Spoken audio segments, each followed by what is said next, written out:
probably cut through that road. I would cut right through to only one person on that road.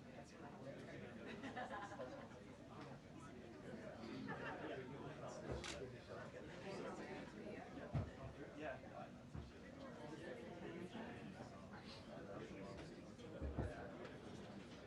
Well, there's no question this is the end of a fairly extraordinary week for President Trump. If you think back, it was less than a week ago on last Saturday night when he addressed the nation, talking about those extraordinary military strikes on Iran. Then, of course, he went to the NATO summit in The Hague, and now he, of course, is back here, and he's expected to, I'm told, celebrate what he explained earlier as a giant win by the U.S. Supreme Court. Talking about the birthright citizenship issue, of course, even though the court is going to rule on the merits of that later, but also just the idea of executive power. Well, if you step back here after the first 6 months or so of the Trump administration, of this presidency, this is his Supreme Court.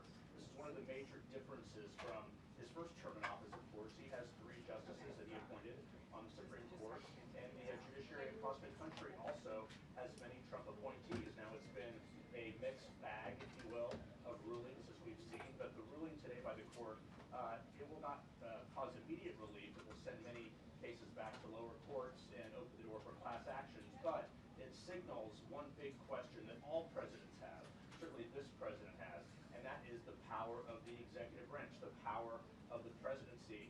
And throughout the ruling, and I'm told that the president was hearing some passages his advisors were reading to him, that a single judge cannot block the executive branch. So that is something I expect him to talk about here at the press briefing, but it's also a moment for the president to talk about other challenges. He's staying in Washington this weekend, which is unusual. He normally goes to his golf club either at Bedminster during the summer or Mar-a-Lago in the winter, but I'm told he's staying here to work with Senate Republicans. He wants them to get the job done, to pass his signature legislation by July 4th. That is very much an open question, the timing at least. So I expect the president is also to make some more sales pitches, if you will, on that. And there are some central questions hanging over that bill as well. Medicaid is vowed repeatedly not to cut Medicaid. Even some Senate Republicans who are worried about the cuts in the bill, the effect it would have on rural hospitals across the country. So much on the line, much at stake for the president. But for now, at least, the end of the Supreme Court term certainly is something that the president would like to celebrate. Well, what did you do for a while?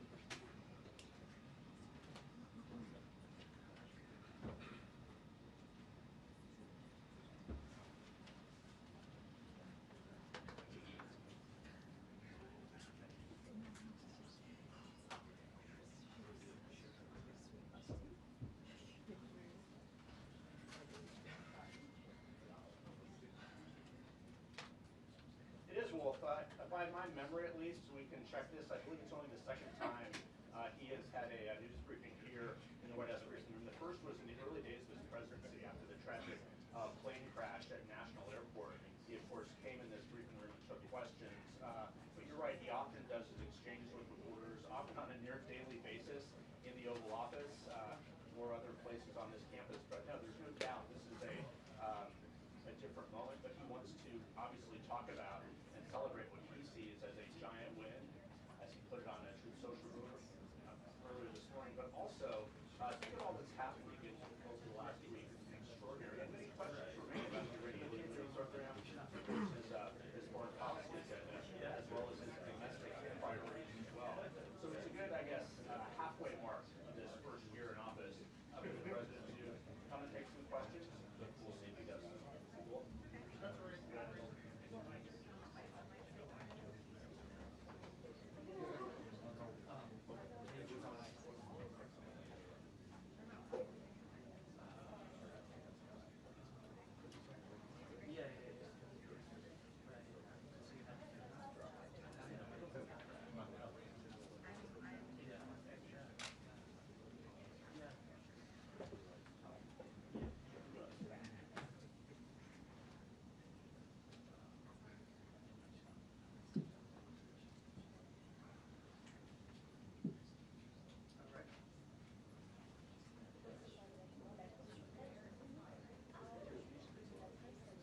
Well, this was a big one, wasn't it?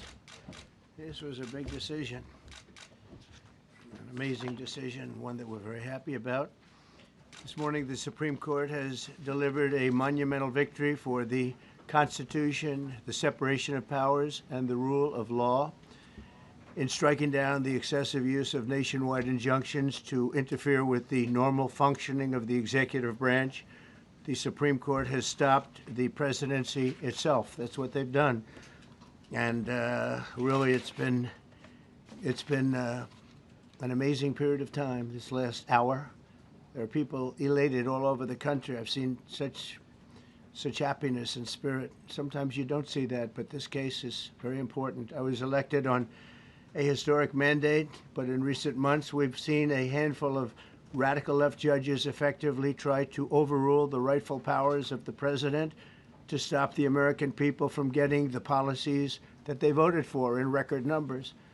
It was a grave threat to democracy, frankly, and instead of merely ruling on the immediate cases before them, these judges have attempted to dictate the law for the entire nation. In practice, this meant that if any one of the nearly 700 federal judges disagreed with the policy of a duly elected president of the United States, he or she could block that policy from going into effect or at least delay it for many years, tie it up in the court system. This was a colossal abuse of power which never occurred in American history prior to recent decades, and we've been hit with more nationwide injunctions than were issued in the entire 20th century together. Think of it, more than the entire 20th century, me. I'm grateful to the Supreme Court for stepping in and solving this very, very big and complex problem, and they've made it very simple. I want to thank Justice Barrett, who wrote the opinion brilliantly, as well as Chief Justice Roberts, and Justices Alito, Gorsuch, Kavanaugh, and Thomas. Great people. Thanks for this decision, and thanks to this decision, we can now promptly file to proceed with numerous policies that have been wrongly enjoined on a nationwide basis. And some of the cases we're talking about would be ending birthright citizenship, which now comes to the fore. That was meant for the babies of slaves. It wasn't meant for people trying to scam the system and come into the country on a vacation. This was, in fact, it was the same date, the exact same date, the end of the Civil War. It was meant for the babies of slaves, and it's so clean and so obvious. But this lets us go there and finally win that case, because hundreds of thousands of people are pouring into our country under birthright citizenship, and it wasn't meant for that reason. It was meant for the babies of slaves. So thanks to this decision, we can now promptly file to proceed with these numerous policies and those that have been wrongly enjoined on a nationwide basis, including birthright citizenship, ending sanctuary city funding, suspending refugee resettlement, freezing unnecessary funding, stopping federal taxpayers from paying for transgender surgeries, and numerous other priorities of the American people. We have so many of them. I have a whole list. I'm not going to bore you, and I'm going to have Pam get up and say a few words, but there's really, she can talk as long as she wants, because this is a very important decision. This is a decision that covers a tremendous amount of territory. But I want to just thank again the Supreme Court for this ruling. It's a giant. It's a giant. And they should be very proud, and our country should be very proud of the Supreme Court today. And with that, I'd like you to listen to the words of Pam Bondi. She's an incredible Attorney General. We're very proud of her. And as you know, Todd Blanche is with us, and we have so many others that worked on this case and other cases. And I think they're doing a great job. Pam, please say a few words. Thank you, President Trump. Thank you for fighting for all Americans. Americans are finally getting what they voted for. No longer will we have rogue judges striking down President Trump's policies across the entire nation. No longer. Today, in the 6-3 opinion, Justice Barrett correctly holds that the district court lacks authority to enter nationwide or universal injunctions. These lawless injunctions gave relief to everyone in the world instead of the parties before the court. As the Supreme Court held today, they turned district courts into the imperial judiciary. Active liberal judges have used these injunctions to block virtually all of President Trump's policies. To put this in perspective, there are 94 federal judicial districts. 5 of those districts throughout this country held 35 of the nationwide injunctions. Think about that. 94 districts, and 35 out of the 40 opinions with nationwide injunctions came from 5 liberal districts in this country. No longer. No longer. These injunctions have blocked our policies from tariffs to military readiness to immigration to foreign affairs, fraud, abuse, and many other issues. The judges have tried to seize the executive branch's power, and they cannot do that. No longer. No longer. And on immigration, on a side note, today marks 2,711 arrests on these terrorists and these gangs. Total arrest today with HSI investigations. And thank you, Stephen Miller. Thank you to Homeland Security. Thank you to everyone working hand in hand with the FBI on all of these transnational gangs. TDA has been a huge terror to our country, as well as MS-13, as well as Sinaloa cartels. No longer. No longer. These injunctions have allowed district court judges to be emperors. They vetoed all of President Trump's power, and they cannot do that. This has been a bipartisan problem that has lasted 5 presidential terms, 5 different presidents, and it has ended today. We will continue to fight for President Trump's policies. I want to thank the Office of White House Counsel, Dave Warrington. You and your staff have been incredible. Our Solicitor General's office, John Sowers, Sarah Harris, and Todd Blanche and Emil Bovey. Todd's going to say a few words because we've had another major ruling today on transgender books and some other great wins that we've had. But no longer will they have this power in our country. It is the president's authority under his executive branch to do everything to fight for the American people, and he will continue to do that. That's why he was overwhelmingly elected. Thank you. Thank you. Today's a great day for the rule of law. It's a great day for the Justice Department, and it's one that's been a long time coming, and one that every American should have been waiting for with bated breath. And so I echo what the President said and Attorney General Bondi, that the Supreme Court did a great thing today, not only for this administration, but for every American in this country. If not for the injunctions case, we would be here talking about another great decision that came down today, the trans books case, which restores parents' rights to decide their child's education. Seems like a basic idea, but it took the Supreme Court to set the record straight, and we thank them for that.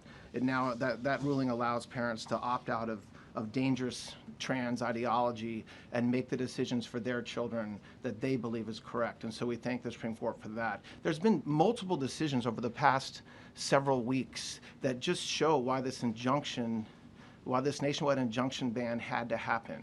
For example, what I mean by that is local district court judges issuing decisions that are clearly contrary to law just because they don't like the policy of President Trump. And when it gets to the Supreme Court has to correct it. But that takes time. The Attorney General thanked our lawyers, and I'll do it again. Our lawyers are working 24 hours a day, 7 days a week to fight these injunctions and to emergency appeals, emergency stays, going back to the district court judge, asking them to change their view. And so their hard work is really paying off today, but over the past few weeks. We had a stay of an order that prevented DHS from moving aliens to a third country. We had a stay of an order that stopped the Department of Defense from implementing military readiness, the EO that President Trump signed. We had another stay of an order forcing reinstatement of fired executive branch employees entirely within the President and Article 2, his right to do. We had a stay of, as you all know, of numerous DOJ cases. And again, every one of those stays requires a tremendous amount of work and effort by the lawyers and parties involved, and they should be doing other work. They should be doing the work that the President and this administration demands and has a right to demand, and not fighting these local judges who don't make decisions based on the law.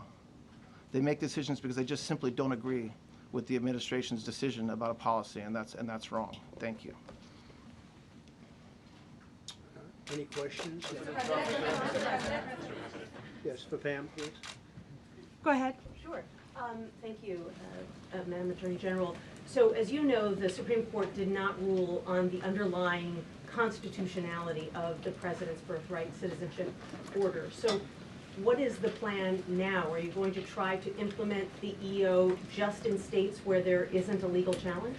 Yes, so birthright citizenship will be decided in October, in the next session, by the Supreme Court, unless it comes down in the next few minutes. I guess it could come down.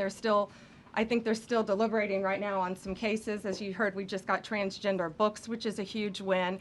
But most likely, that will be decided in October in the next session. However, it indirectly impacts us because, as you correctly pointed out, if there's a birthright citizenship case in Oregon, it will only affect the plaintiff in Oregon, not the entire country. So yes, it's indirectly, but that's pending litigation, and we're waiting on that in the next term. And how concerned are you that the Supreme Court will come back and determine that the executive order is unconstitutional? Oh, we're very confident in the Supreme Court. But again, it's pending litigation, and that will directly be determined in October, but it indirectly impacts every case in this country, and we're thrilled with their decision today. Peter. Madam Attorney General, thank you for being here to take our questions. A couple questions to the both of you. The EO had a 30-day grace period before it goes into effect.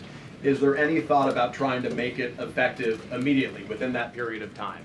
We're going to follow the law. We're going to make those decisions, and we're going to do what's right in the bounds of the law. And then the DOJ didn't ask the justices to rule on the merits of the birthright citizenship ban. Just for explanation purposes, why? Sure, because that's going to come down in October in the separate. This was huge because it's indirectly impacted today. As I said, it's case by case. Let me reiterate, of the 35 of the 40 nationwide injunctions filed against this president, against his executive authority as President of the United States, 35 of them came from Maryland, D.C., Massachusetts, California, Washington. I mean, that's crazy. These 5 districts. So yes, it indirectly impacts us. It will be a separate decision in October. Next question. Thank you, Mr. President.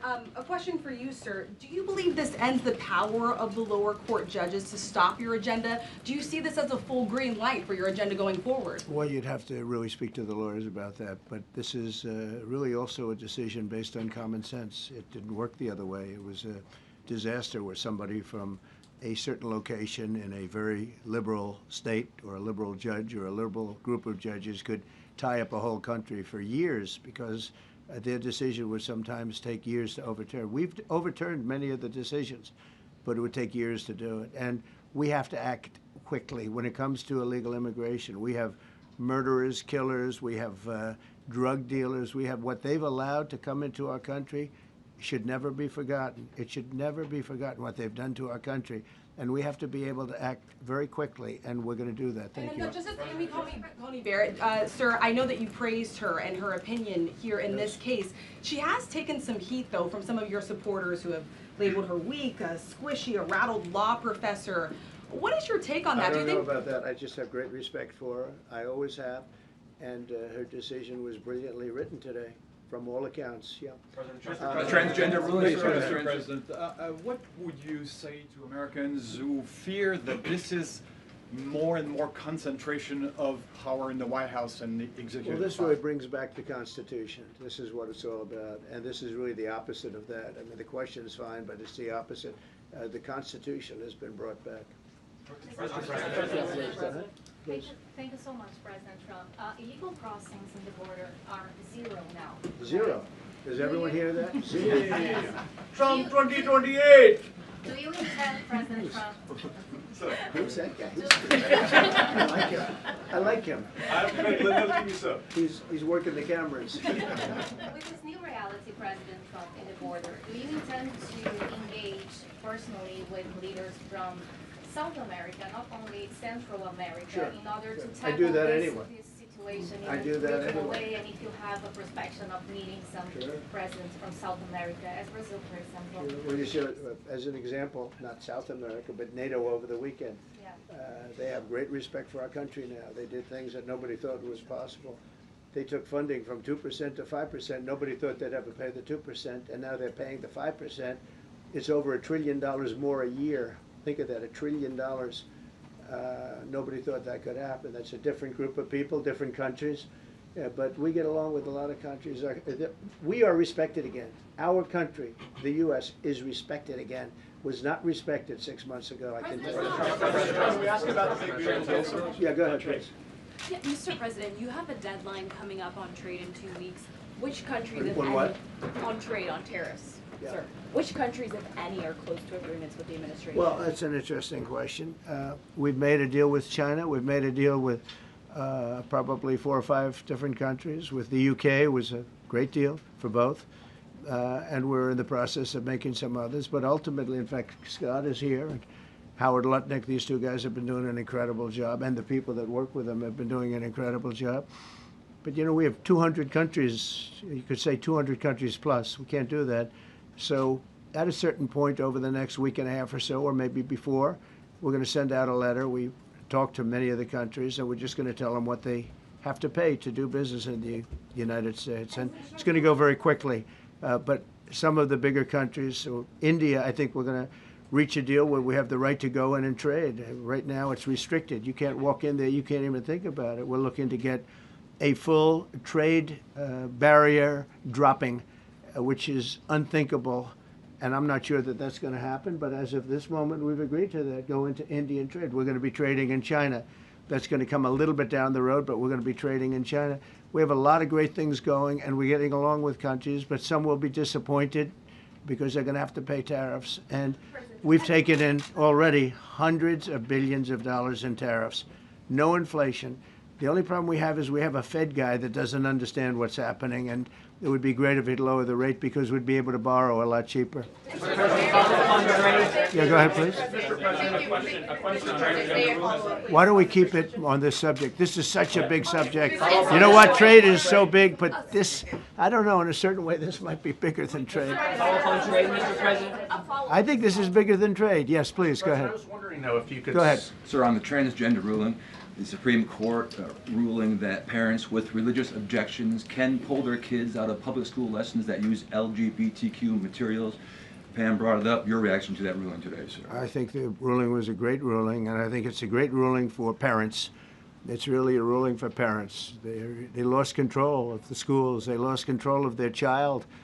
And this is a tremendous victory for parents. And I'm not surprised by it, but I am surprised that it went this far. It took us to bring life back to normal. So it's wonderful. It's parental. And I kept saying, we will give you back your parental rights. They were taken away, and this is a tremendous victory for parents. Yeah. Mr. President, if you look at back at the last week, it's been extraordinary in terms of the action in the Middle East. You were at The Hague. Been a hell of a week, hasn't it? I'm wondering now if you believe that Iran... I'm wondering now, sir, if you believe that Iran has given up its long history of ambitions with nuclear weapons, or what you would like to see from them to prove that they do, and what type of meetings is your administration looking for next week with Iran? So Iran wants to meet. As you know, their sites were obliterated. They're very evil nuclear sites. They were, now has been proven. We had some fake news for a little while. The same people that covered the Hunter Biden laptop was from Russia, the same people that did 3 or 4 other Russia hoax. But on their ambition. No, wait, just listen. They came up with something that delayed the credit that our great pilots and these great what talent that was, and they hit it right down in the spot. 52,000 feet. Think of this dark, no moon, you couldn't see a thing, and they hit the refrigerator door, as they say. That's the size of a target. And overwhelmingly, and it's amazing what was done. We're the only ones that could have done it, and we took out the 2 of the other sites also. In addition to that, we finished them off. That was a very evil intention. I believe that, and again, time will tell, but I don't believe that they're going to go back into nuclear anytime soon. They spent over $1 trillion on nuclear, and they never got it together, and nothing was moving. from the site, by the way. To do that is very dangerous. It's very, very heavy material. Those cars were most likely the cars of masons because they were pouring concrete at the top, at the hatch, as you know, the hatch going into the nuclear site. They wanted to reinforce it, and they had some masons there pouring concrete. By the way, that concrete was obliterated. It hit exactly at the concrete. It was, I don't think it had a chance to dry, but everything's down there. It's under millions of tons of rock. Please. Yes. Your administration has said that El Salvador is one of the safest countries in the hemisphere. So why haven't you yet canceled temporary protective status for that country? Was it part of the deal? Well, we'll with this take a look. president? We've had a great relationship with El Salvador. They have a fantastic leader. They built a massive prison system. And I don't know exactly why, but it's a hell of a system. And we bring people there, and when they go there, they don't get out. And frankly, when they hear they have to go there, they become very nice people. They become very nice people. It's a tough system, but it's a brilliant system. And it's a system done by a very, very good leader. We'll talk about El Salvador. A lot of respect. Yeah, please. Thank you. A question for you, and then a question for the Attorney General. As you go into negotiations and talks with Iran, are you demanding not only that there would be no uranium production inside of Iran, but also that Iran would turn over all existing stockpiles of uranium? Well, you know, we're a little early for that, but something like that, yeah, we'll do something like that. Let me say that I've been saying for 25 years, even as a civilian, you cannot let them have a nuclear weapon. And that's what happened. It's been obliterated. It would be years before they could ever get going. And I really think it's probably the last thing. They have to recover from a hell of a tough war. Would you also be demanding that the IAEA have full rights to inspect in Iran? Or somebody, yeah, or somebody that we respect, And then including ourselves. And a question for both the President and the Attorney General. Under birthright citizenship, if this is implemented, who would be tasked with actually vetting citizenship? And how, like, would this be a situation where you have nurses and doctors checking for citizenship of parents, or? This is all pending litigation. It's going to be decided in October by the Supreme Court, and we'll discuss that after the litigation. If you have an undocumented baby, would that baby then be an enforcement priority? The violent criminals in our country are the priority now. Let me put it in perspective. Today marked the 2,711th arrest in our country of TDA members, just TDA. Everyone in this room agrees they are one of the most violent criminal organizations in the world. And the Biden administration let them walk into our country for the last 4 years. 2,711 of them today have been arrested in our country. That is the priority of Donald Trump. That is the priority of this country, of Homeland Security, of all of our lawyers, of FBI. That's the priority. That will be discussed in October when the Supreme Court hopefully rules in our favor, and we're very confident of that. But you should all feel safer now that President Trump can deport all of these gangs, and not one district court judge can think they're an emperor over this administration and his executive powers and why the people of the United States elected him.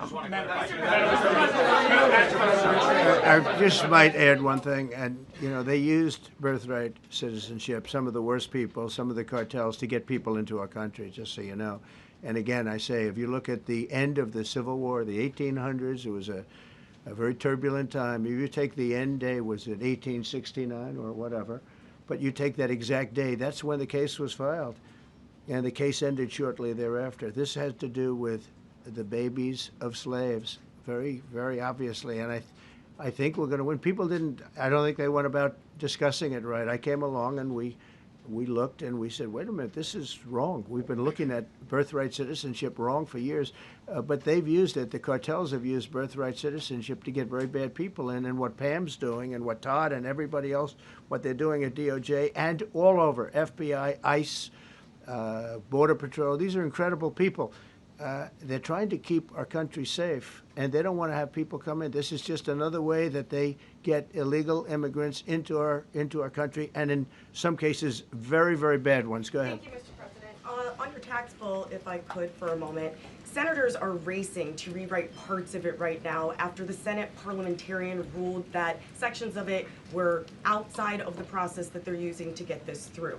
Do you think that senators should respect the decisions of the parliamentarian? And what have you personally done in the last 48 hours to try and get Republican senators who are against the bill to a yes? Well, look, it's a great bill. It's a massive tax cut.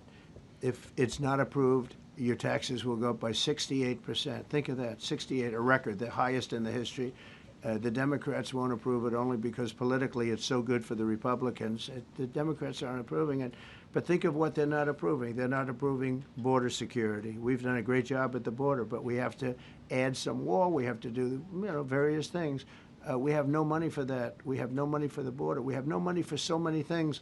But if the Democrats, it'd be interesting to see if we get any Democrat votes. We should. If I were a Democrat, I would absolutely, maybe Fetterman, because he seems to be the most sensible one lately.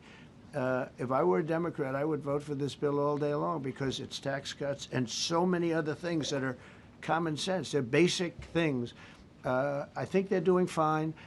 The parliamentarian's been a little difficult.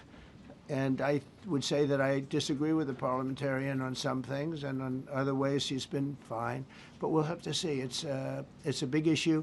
I will tell you this: if that bill doesn't pass, the country will get a 68% tax increase. So think of this: you're a Democrat and you vote against it. That means you're voting in favor, because essentially you're voting in favor of the largest tax hike in the history of our country. And you can't do that. In addition, we're cutting costs by $1.7 trillion, and it won't affect anybody. It's just fraud, waste, and abuse. Mr.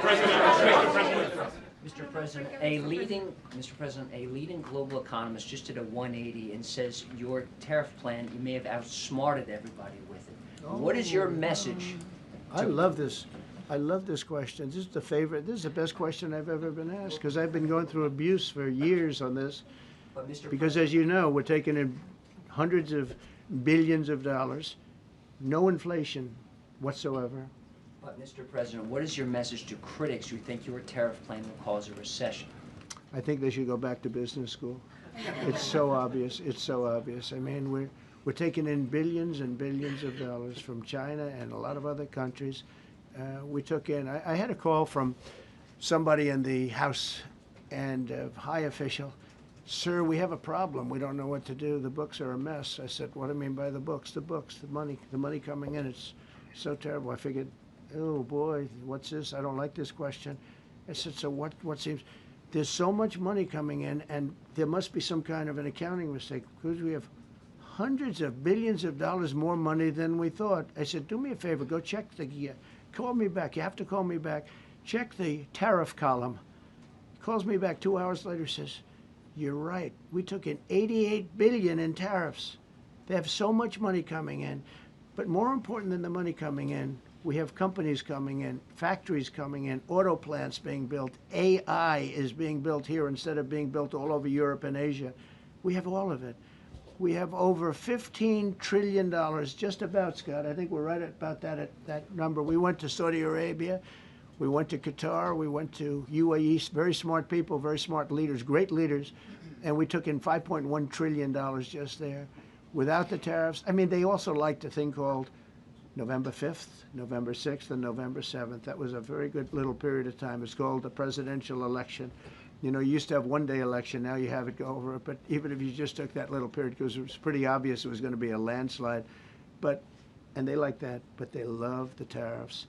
I had Texas Instruments come in the other day, big company, and he said, we're putting in $60 billion into new plants and new equipment, new everything.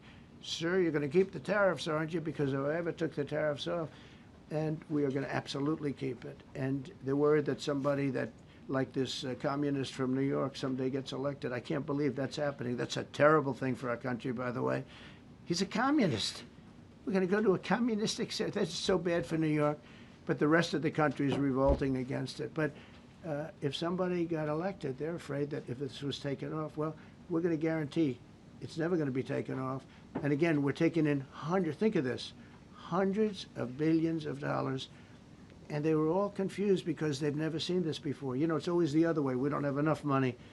So much money is coming in at levels that nobody's ever seen. But most importantly, we have factories being built, car plants being built, companies moving to our country like never before. If you look at 15 trillion, and that's only in a few months, you know, I haven't been here that long. Presidents like the last one was a disaster. He's the worst president in the history of our country, by the way. What he did on our border can never, ever be forgotten. To me, that's the worst of all the things. And he's done some terrible things, grossly incompetent. Nobody knew it was him because I don't think it was him. I think it was whoever was controlling the auto pen. But our country is doing great. And those leaders and other leaders I just left, as you know, a large group of the most highly respected people. And that includes big countries. When you look at Germany and France and Spain, although Spain didn't come through, but they will. By the way, guaranteed they will. That was the only country that sort of tried to hold back on putting up the money. But just so you know, they said, it's unbelievable what's happened to the USA. You were a dead country. We didn't respect the country, the leader. You were dead as a doornail. One said to me, you went from being a dead country, you are right now the hottest country anywhere in the world. The whole world is talking about the USA, and everybody wants a part of it, and they're pouring into our country, and you're going to see those numbers. Thank you for that question. Go ahead. Yeah, go ahead, please. Thank you, Mr. President. I have a question about trade. Secretary Bessent has said that he hopes tariff deals with major partners will be done by Labor Day. So if some deals are not done by your July 9th deadline, will some countries' tariffs go back up, or will they stay where they are now? Well, there are some countries that are used to ripping us off, to be honest with you. And I don't want to name them, but you sort of can name them. And they're so used to just, you know, taking billions and billions of, look, we had a trade deficit of more than $1 trillion.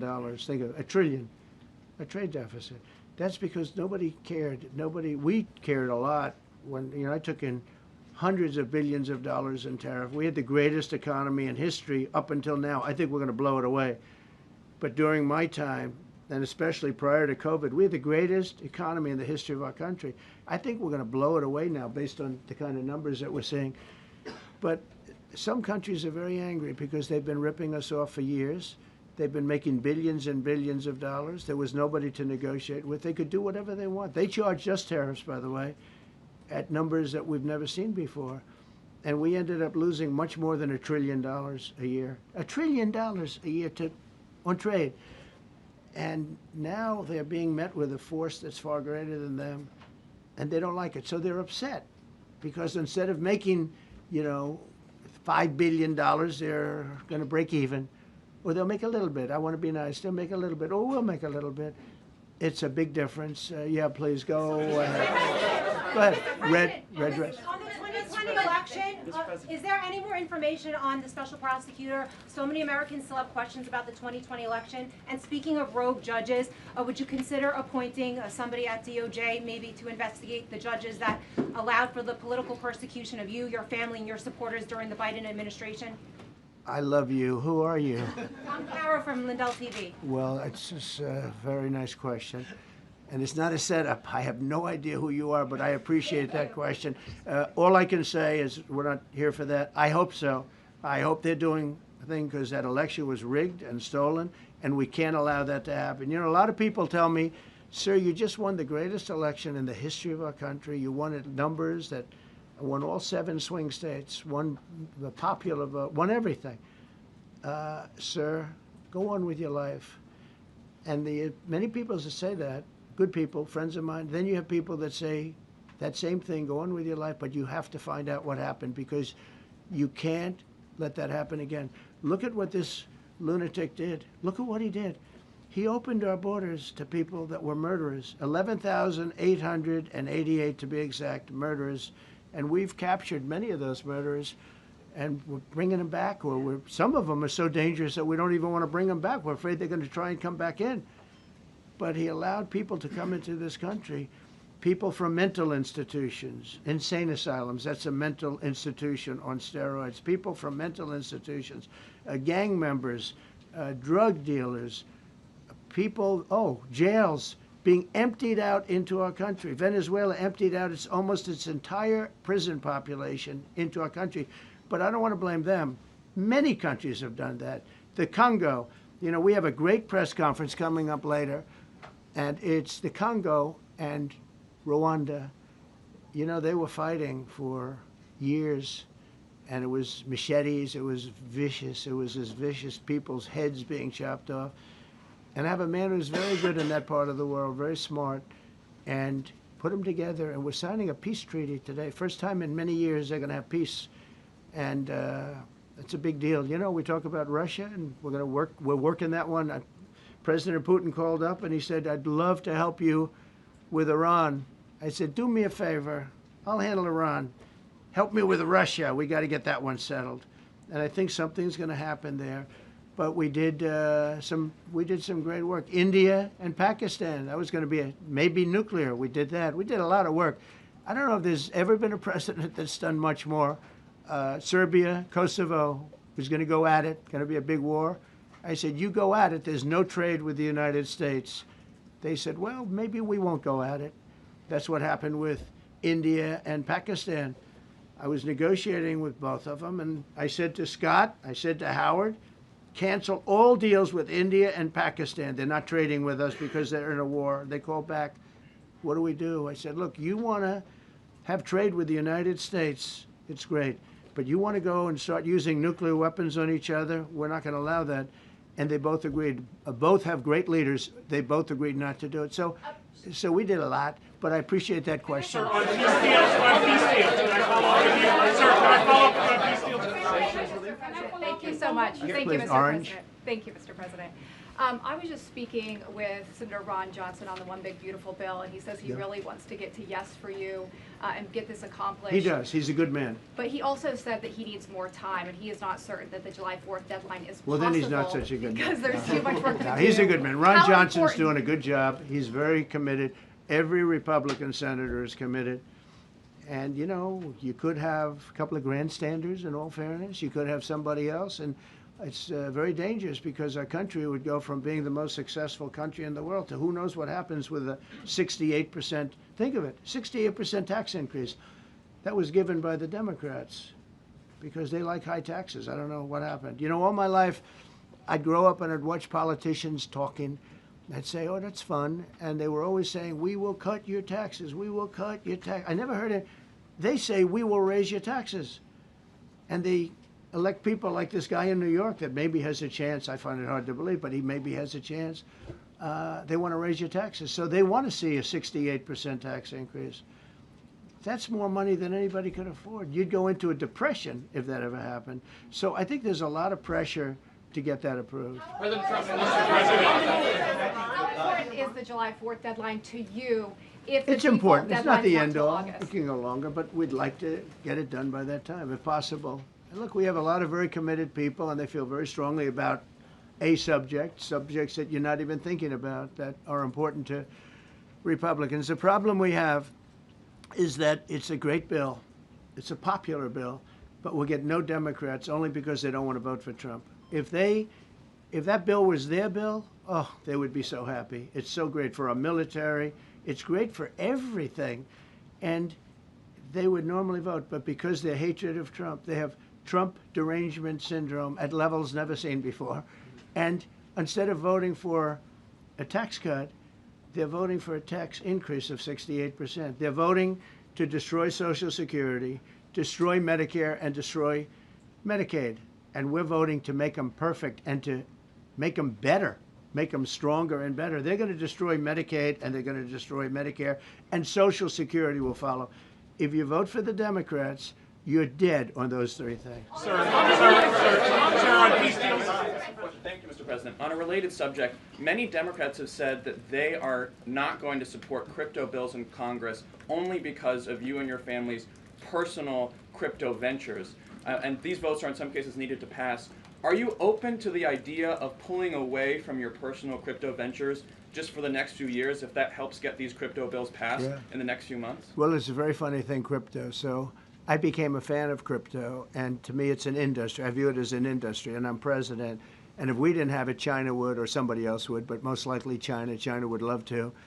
And we've dominated that industry. It's a big industry, by the way. In fact, when the stock market went down recently, crypto and Bitcoin and all of that went down much less than anybody else as a group.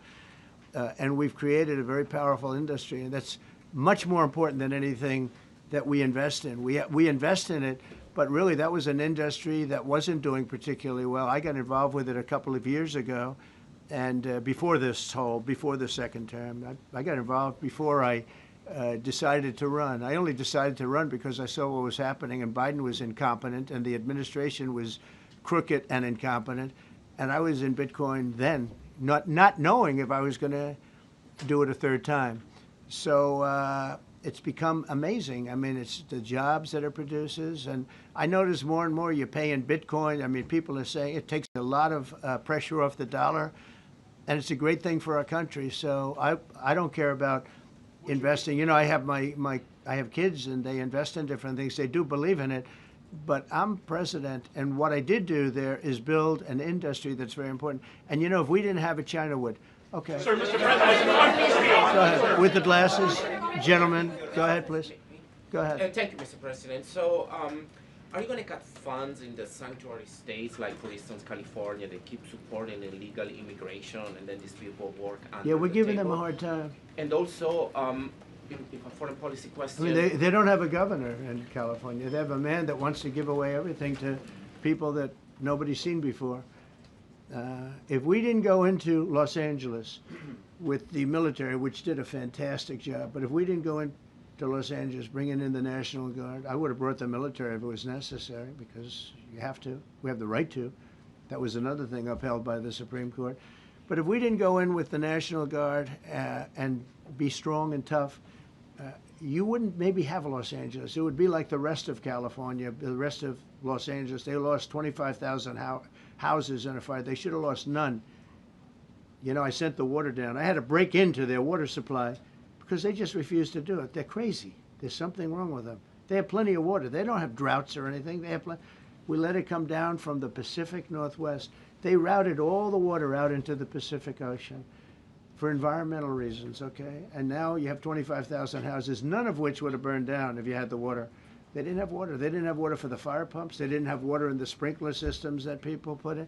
So the answer is we're going to work with governors. We're going to work with radical left Democrats and Democrats, and we're going to make it good for everybody. We'll have to stop the crime in those, in the case of the cities, I think I can say just about all cities with heavy crime are run by Democrats. Go ahead. Yeah, with the glasses. I'm with Iran Go ahead, yes. International. Yeah, no, the man behind you, yeah, please. President Trump, Anthony Mashak from Amphibia, Lebanon. I want to ask you regarding the threats posed by Iran's allies and proxies operating in the U.S. They were threatening your life. So what do you say about that? And regarding the Lebanon, because Hezbollah is as well part of Iran's allies, is there any time frame in Lebanon regarding disarming Hezbollah in Lebanon? Yeah, Lebanon is a great place with brilliant people. You know, it was known for the professors and doctors and had an incredible history. And hopefully we can bring it back again. I just appointed a friend of mine who's Lebanese, and I didn't know he was Lebanese. I've known him for 20 years, very, very successful man. And I just appointed him. And I said, why would you want that? He said, because I was born there, I was raised there, I love it. I love it so much. I said, you know, it's very dangerous going to Lebanon as ambassador. And he said, that's what they say, but I don't care about danger. I mean, this is a guy that is just a very big business guy. He wants to give up his whole life to go to Lebanon because he believes in it so much. We're with Lebanon all the way. We'll try and straighten it out. Action. Threaten my life? Yeah, they have threatened. I get that throbbing feeling every once in a while. Get that throbbing feeling, but you know what? That's okay. This is a dangerous business. What I do is a dangerous business. You know, I tell the story of the car companies and different people and different professions you have. Race car drivers, as an example. 1/10 of 1% die. Bull riders, 1/10 of 1%. That's not a lot, but it's people die. When you're president, it's about 5%. If somebody would have told me that, maybe I wouldn't have run. Okay? This is a very dangerous profession. Yeah, please. By the way, so many questions. Should we keep this going, Pam? Or not? This is the opposite of Biden. Biden would take a half a question and he'd leave without answering it. Go ahead. On Iran. You tell me when it gets boring, okay? If Iran. Are you from Iran? No, I'm not from Iran. I'm from the UK. But if the intelligence reports conclude that Iran can enrich uranium to a level that concerns you, would you consider bombing the country again? Without question, absolutely. Have you had any conversations? Turned out to be unbelievable. But, you know, our incredible flyers and I call them the shots, these guys are unbelievable. Think, from 52,000 feet, they hit the equivalent of a refrigerator door. They actually hit it right in the center, so it's much smaller than that. And just bomb after bomb going deeper, deeper, blowing up. Incredible, incredible thing. I don't know if you heard the general, he was very impressive. Raisin Cane. You know, he's the one that beat ISIS for me. And he did it in a matter of weeks. And I was told it was going to take 4 or 5 years. And when I got this job, I always said, if I get this job, I'm going to put that guy as the head of the Joint Chiefs of Staff. And Dan Kane, and he, when I heard his name was Raisin, his nickname is Raisin Cane. I said, you got to be kidding. So I liked him right from the beginning. But he knocked out ISIS in a time that nobody ever thought possible. And when this attack was completed and so successful, I said, now I know how you knocked out ISIS so quickly. But we have the best people, we have the best equipment in the world. You know, I rebuilt the military during my 4 years, during my other term. We have the best equipment in the world. The problem is we gave away, you know, a lot of it, but small relatively speaking. We gave a lot of it away to Afghanistan. Shouldn't have happened. That just shows how incompetent they were. They gave all that equipment away, billions and billions of dollars worth. Shouldn't have happened, but that was small compared to what we have. Now we have a great military with great people. Okay. Yeah, please. Mr. President, congratulations. A couple of very different questions. One is Rwanda, 1994. As you grew up in New York, we all knew how horrific those attacks were. Congratulations on that treaty. There are talks that perhaps... That's going to take place today at 3 o'clock in the Oval Office. We're going to have a signing with Rwanda and the Congo. So I'm a little... out of my league in that one because I didn't know too much about it. I knew one thing. They were going at it for many years and with machetes. It is one of the worst wars that anyone's ever seen. And I just happened to have somebody that was able to get it settled. I mean, just a brilliant person who is very comfortable in that part of the world. It's a very dangerous part of the world. I said, are you uncomfortable there? People are being killed. School children are being raided and killed. And I don't even want to say how, but as viciously as I've ever heard. Are you uncomfortable? No, that's the part of the world that I know. Very comfortable. Was able to get them together and sell it. And not only that, we're getting for the United States a lot of the mineral rights from the Congo as part of it. They're so honored to be here. They never thought they'd be coming to. Look, this is a very tough part of the world. They never thought, they were just telling me, they never thought they'd ever be coming to the White House. And they're so honored. And so we're going to give them a great big reception. But that's after many years of fighting. It's a great thing. That's at 3 o'clock, I believe.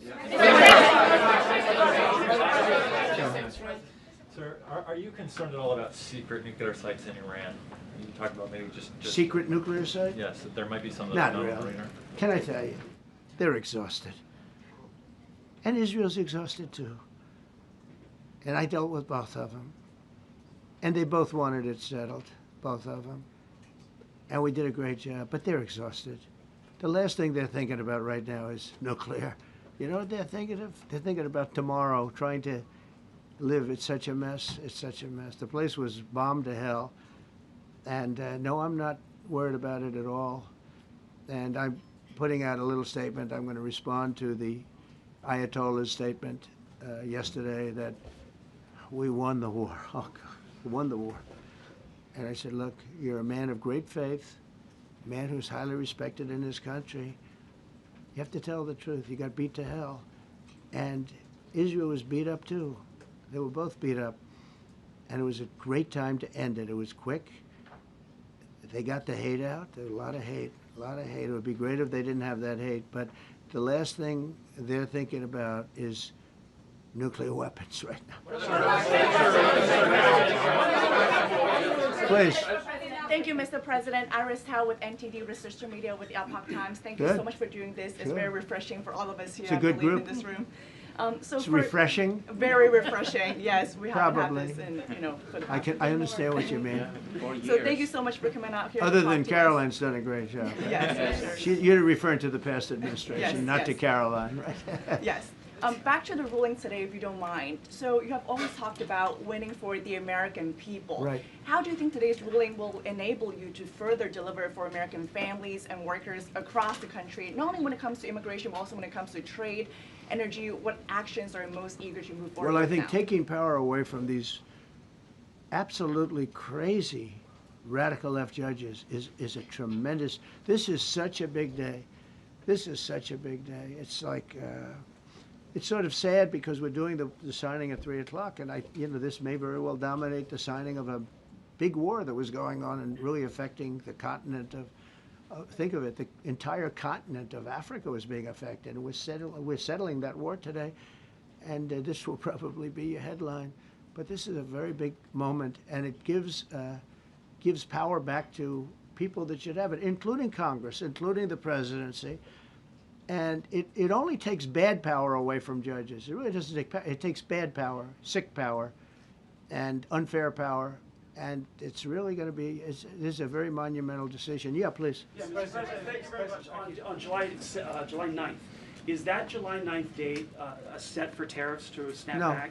Or could there be a... We can do whatever we want. We could extend it. We could make it shorter. I'd like to make it shorter. I'd like to just send letters out to everybody. Congratulations, you're paying 25%. He doesn't want. He's a much nicer person than I am. Go ahead. You finish it up. Were you considering for the Federal Reserve then? And are you speeding up that process? I see Secretary. Oh, he's terrible. He's terrible. I mean, I have a list of things. We're like 38 on the list. We pay, Cameroon and different places are paying the same as us. Because, you have somebody sets a rate at 4% or 4.5%. It's hard to go out and say we should be paying 1% when you have your so-called experts doing it. And the sad part is, as per the question that you asked about tariffs, we've had the tariffs and we have less inflation than we had before. What we have is a hell of a lot more money, a hell of a lot more income, and we shouldn't be paying a rate like that. In other words, when we pay a rate, I'll tell you, each point is the equivalent of $300 billion. So if we had it down 3 points, because I think we should be at 1, you have Switzerland is at 0.25. In other words, 25% of 1%. And they're the number 1 right now. But we should be the number 1. And soon you're going to have, I think, you're going to have where the people will pay will pay, like we had a few years ago, where you put up money, you loan money, and I mean, you actually, instead of paying, you get paid. I love that. I don't know if it's any good, but I love it, where you put up money and you get paid. But we should be in a category, so we should be at the top of the list, not toward the bottom of the list. But we have a man who's not a smart man, and he probably has Trump derangement syndrome. And he's just not a smart person. What he's doing, though, he's hurting us for years to come. Because if we borrow money at 2 points higher than we should be paying, that's $600 billion. Wouldn't you say those numbers are about right, Scott? So it's 2 points would be about 600, actually more than that, but about $600 billion, all because the guy doesn't want to lower the rates. He is doing the service, a very disservice. And then he goes up and talks about, I'd like to see costs come down. He gets up and he does his little thing for 5 minutes, and he goes out and he goes back to the beach. He goes, I'd like to see costs come down. Well, he could lower the interest cost by $900 billion a year. All he has to do is lower rates. And everybody's saying, I was watching some of the business shows today, and they're saying, Trump's right. He should really be cutting. The country's doing well. We have no inflation. Now, despite him, we're doing great. But if we got the rates down, we would be a rocket ship. So I think that'll be it. And I just want to thank everybody. This is a really big day. We've had a big week. We've had a big week. We've had a lot of victories this week. NATO was a tremendous victory. The war was a tremendous. Look, we were talking about this for 30 years, about Iran being nuclear. And all I said is it will not be nuclear, and it's not going to be nuclear. And You know, I want to give credit to a lot of people, and most importantly to our great military. Boy, they put out that fire. Once that happened, once those bombs got dropped, that war was over. That war was over. But I just want to compliment them. Incredible. The general and all of his generals. Pete Hegseth was great. They all. And now I want to compliment Pam. A lot of genius went into this. You know, people, if you don't say it exactly right, if the Supreme Court doesn't get it because it's incorrectly spoken about, and that happens. A lot of cases are lost because they don't say the right words. But I want to correct. She's going to go down as a great attorney general. I may change my mind about that. I don't know. Maybe someday I'll have to call and say I was only kidding. She's going to go down as a great attorney general. This was a tremendous win, and we've had tremendous wins, but this was a tremendous win today. So I just want to congratulate you and Todd and your whole staff. Very brilliant people, and we can't forget John Sauer. That's right. Who is with. There's a medical emergency within his family, so he's taking care of that, and we said absolutely. So I just want to thank everybody very much. Thank you. Sir, can there be a Gaza ceasefire deal? This is Jeff Bezos on his wedding weekend. Sir, Thank you, Mr. President. Thank you, sir.